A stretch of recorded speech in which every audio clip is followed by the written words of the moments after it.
नमस्कार। भगवान शिव के प्रिय भक्तों, धर्म भाव चैनल पर आपका स्वागत है। तो चलिए शुरू करते हैं आज की प्रस्तुति। एक बार भगवान शिव जी भ्रमण के लिए पृथ्वी लोक पर जा रहे थे। तब माता पार्वती जी भी पृथ्वी लोक पर भ्रमण करने के लिए कहने लगी। शिव जी ने पार्वती जी से पूछा कि आप 12 महीने के रास्ते से चलोगी या 6 महीने के रास्ते से? तो पार्वती जी बोली, मैं 12 महीने के रास्ते से चलूंगी।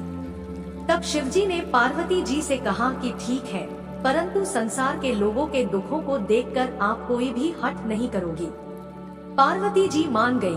अब शिवजी पार्वती जी को लेकर चलते हैं तो वह रास्ते में देखते हैं एक घोड़ी कष्ट पा रही थी।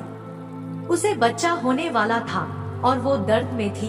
तब उसकी पीड़ा देखकर पार्वती जी ने पूछा, प्रभु ये घोड़ी क्यों कष्ट पा रही है? तो शिव जी कहते हैं कि यह माँ बनने वाली है। तब पार्वती जी बोली कि माँ बनने में इतना कष्ट है तो आप मेरी तो गांठ लगा दो। शिव जी कहते हैं कि अभी आगे चलो।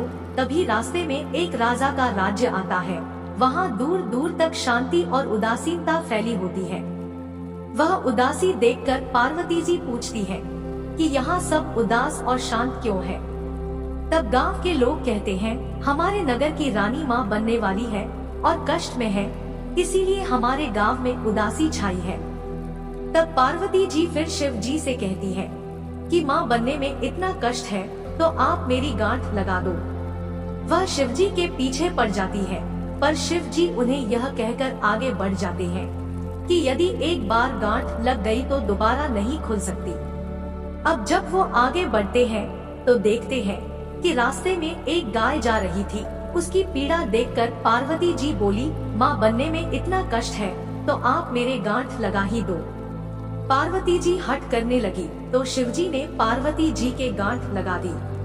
अब वो दोनों आगे बढ़े और इस प्रकार चलते चलते वो दोनों पार्वती जी के पीहर पहुँचते हैं।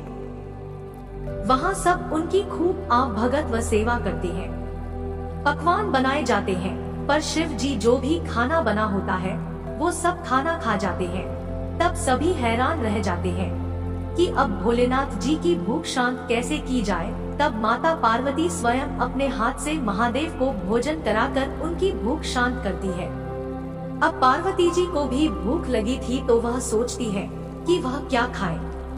तब उन्हें बथुआ का साग मिलता है तो वह बथुआ का साग खाकर पानी पी लेती है। दोपहर में जब वो दोनों विश्राम करते हैं तो शिवजी पार्वती जी से पूछते हैं कि आपने क्या खाया? तो पार्वती जी कहती है, जो आपने खाया वही मैंने खाया।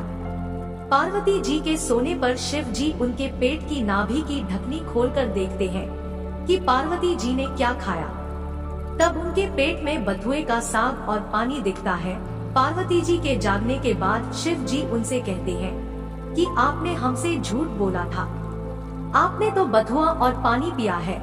तब पार्वती जी उनसे हट करती है कि आज के बाद कोई भी किसी भी महिला की ढकनी खोलकर नहीं देखेगा। अर्थात आज के बाद कोई भी किसी भी महिला के पेट में नहीं देख सकेगा, क्योंकि किसी भी महिला के पेट में उसके ससुराल और पीहर की लाज होती है। आप वचन दे तब शिव जी को वचन देना पड़ता है। उसके बाद से अब तक किसी की भी ढकनी नहीं खुलती है। अब वो दोनों वापस कैलाश पर्वत की ओर निकलते हैं। आगे बढ़ने से पहले आप सभी से निवेदन है कि वीडियो को लाइक व चैनल को सब्सक्राइब जरूर कर लीजिए। आइए सुनते हैं बची हुई कहानी। वापस आते समय रास्ते में गाय अपने बछड़े को चाटती हुई मिलती है और खूब खुश दिखाई देती है। यह देखकर पार्वती जी शिव जी से अपनी गांठ खोलने को कहती है। तब शिव जी कहते हैं, मैंने आपको पहले ही कहा था कि गांठ मत लगवाओ, लेकिन आपने तो जिद ही पकड़ ली थी। वो दोनों आगे बढ़ते हैं तो राजा के गांव में खूब ढोल नगाड़े बज रहे होते हैं, मिठाइयाँ बांटी जा रही होती हैं, लोग नाच गा रहे होते हैं और खुशियाँ मना रहे होते हैं। पार्वती जी लोगों से पूछती है कि यहाँ क्या हुआ?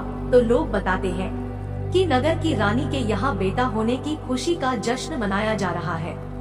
इसी तरह वो आगे चलते हैं तो उन्हें घोड़ी भी अपने बच्चे के साथ खुश दिखाई देती है।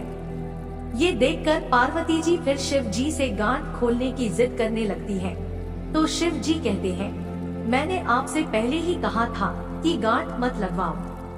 यहाँ मृत्यु लोक में हर चीज आपको लुभाएगी, परंतु आप नहीं मानी, आपने जिद पकड़ ली। पार्वती जी के फिर हट करने पर शिवजी पार्वती जी की गांठ खोल देते हैं और वो दोनों कैलाश पर्वत पहुंच जाते हैं।